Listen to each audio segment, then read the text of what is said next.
Bagi banyak orang, cinta selalu digambarkan dengan cerita yang manis, penuh kebahagiaan dan selalu berbunga-bunga.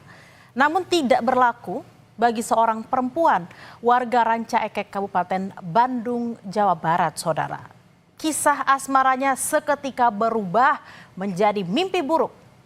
Alih-alih dijanjikan hidup penuh kebahagiaan, ia justru disekap dan disiksa oleh sang kekasih di sebuah kamar kos sempit. Tragisnya, penyiksaan ini harus ia rasakan selama 3 tahun.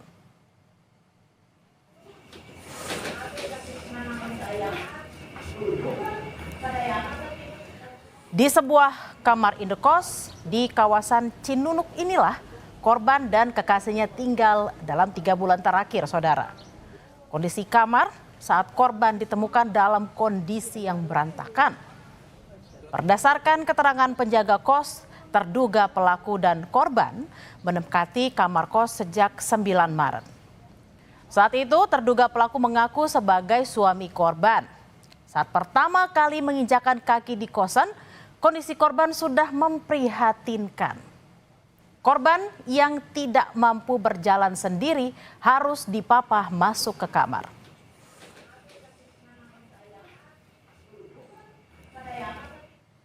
Lalu kemudian kecurigaan warga sekitar pun muncul, saudara. Karena selama tinggal di kamar indekos itu, korban hampir tidak pernah terlihat keluar kamar. Kamar korban bahkan dikunci dari luar ketika terduga pelaku pergi bekerja. Hingga akhirnya pada 9 Juni, terduga pelaku meminta bantuan penjaga kos untuk mengantarkan korban ke rumah sakit. Dari situlah kemudian terungkap kondisi korban yang sudah sangat mengenaskan dengan luka-luka parah terutama di bagian wajah. Saat itu, terduga pelaku mengaku jika korban jatuh di kamar mandi.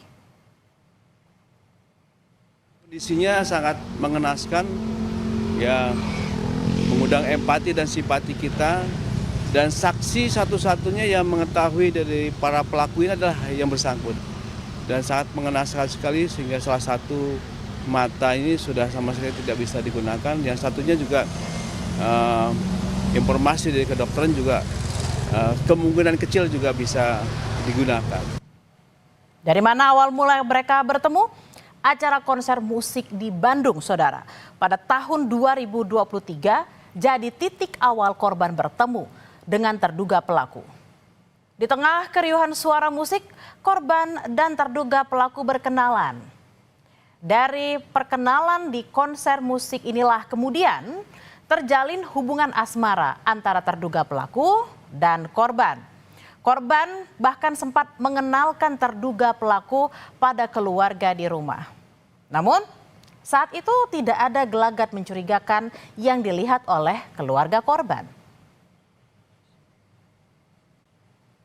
Tapi saudara, lambat laun setelah korban menjalani hubungan asmara dengan terduga pelaku, rupa-rupanya korban semakin sulit dihubungi oleh pihak keluarga.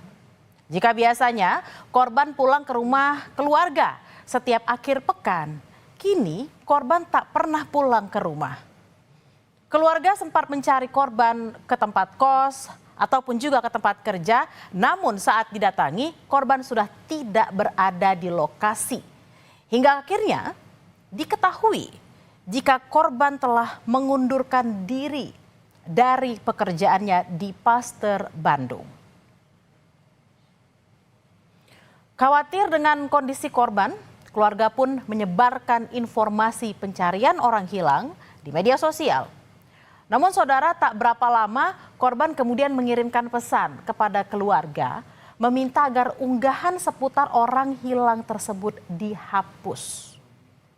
Respon dari korban ini ternyata dianggap janggal oleh keluarga karena berbeda dari sikap korban biasanya. Keluarga curiga jika ponsel korban telah dikuasai oleh pelaku. 3 tahun teh dikelabui, dikelabui sama si pelaku. Jadi TTT selama 3 tahun menghilang itu nggak boleh pegang HP. Kayaknya udah dalam kondisi keadaan udah kakak juga udah buta, mungkin matanya udah nggak bisa ngelihat gitu. Udah ininya juga kan udah kayak luka lama, ini juga bukan luka baru ini tuh yang di mulutnya. Setelah 3 tahun hilang tanpa kabar, keluarga akhirnya mendapat pesan dari seseorang yang menyebut jika korban berada di Rumah Sakit Hasan Sadikin Bandung. Betapa terkejutnya keluarga saat mendapati kondisi korban yang sudah sangat memprihatinkan dengan luka dan mata yang sudah buta karena infeksi. Keluarga saat itu mendengar informasi jika pelaku ikut mengantar korban ke rumah sakit, bahkan mengancam penjaga kosan dengan senjata tajam. Antar sama yang punya kosan dan pelaku juga. Sama pelakunya juga bertiga semuanya. Cuman si pelakunya nggak ikut ke dalam. Ya Kenapa katanya nggak ikut ke dalam? takut kayaknya mungkin itu takut. Soalnya kan sudah melukai kakak saya sampai segitunya. Korban saat ini masih menjalani perawatan medis di rumah sakit dan diduga korban selama menghilang 3 tahun saudara mendapat penganiayaan karena dilihat dari beberapa luka yang sudah lama. Kasus penyekapan ini telah dilaporkan ke Polda Jawa Barat. Keluarga berharap pelaku dapat segera ditangkap. Kalau dari pihak keluarga pengennya usut tuntas, Pak.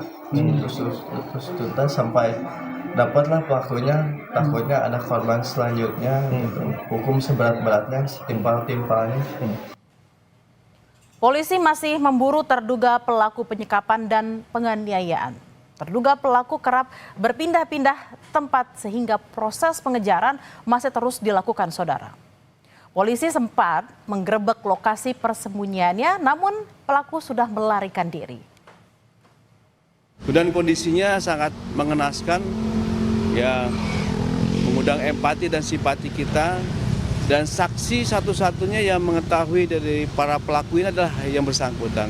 Dan sangat mengenaskan sekali sehingga salah satu mata ini sudah sama sekali tidak bisa digunakan. Yang satunya juga informasi dari kedokteran juga kemungkinan kecil juga bisa digunakan. Meski kini korban telah bebas dari neraka yang membelenggunya selama 3 tahun, tapi trauma fisik dan psikologis yang ia alami akan membekas seumur hidup. Diperlukan pendampingan baik fisik dan psikologis untuk memulihkan mental dari korban, dan kita berharap semoga pelaku dapat segera ditangkap dan mendapat hukuman yang seberat-beratnya demi keadilan korban.